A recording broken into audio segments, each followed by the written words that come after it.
Dans le camp d'Al-Joundi El-Majhoul au centre de Gaza, un professeur du Conservatoire national Edward Said a choisi d'apporter un peu de lumière à l'ombre des tentes. Entouré d'enfants déplacés, il a formé le groupe Gaza Bird Singing, mêlant chants traditionnels et divers instruments. Dans un espace réduit entre les toiles, les notes s'élèvent, défiant le bruit des drones et des bombardements. Au fil des répétitions, les notes de oud et les voix des enfants résonnent au-dessus de ces tentes, attirant curieux et familles.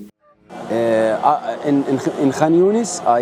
Khan Younes, j'ai créé un groupe appelé Gaza Bird Singing. Le groupe comprend des enfants déplacés du nord de Gaza. Je cherche entre les tentes et je trouve beaucoup d'enfants qui ont du talent. Ils chantent bien et jouent de la guitare. Aujourd'hui, j'ai 5 autres collègues qui enseignent des instruments. Nous faisons donc de notre mieux pour répandre la joie et l'amour de la musique malgré cette situation.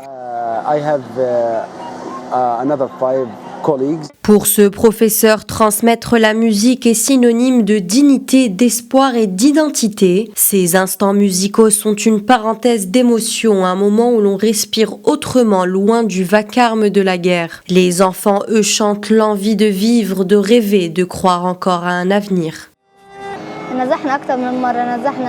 Je suis originaire de Beit Hannoun et nous avons été déplacés une douzaine de fois dans différents endroits. Nous avons fini par atteindre le sud et après un certain temps, ils nous ont dit que la guerre était finie. Alors nous sommes retournés dans notre ville, Beit Hannoun. Nous étions heureux de revenir, mais ensuite nous avons été forcés de fuir à nouveau. Chaque fois que nous sommes déplacés, j'ai peur et mon cœur s'emballe. Maintenant, chaque fois que j'ai peur, je me tourne vers la musique. Nous espérons que cette guerre se terminera bientôt.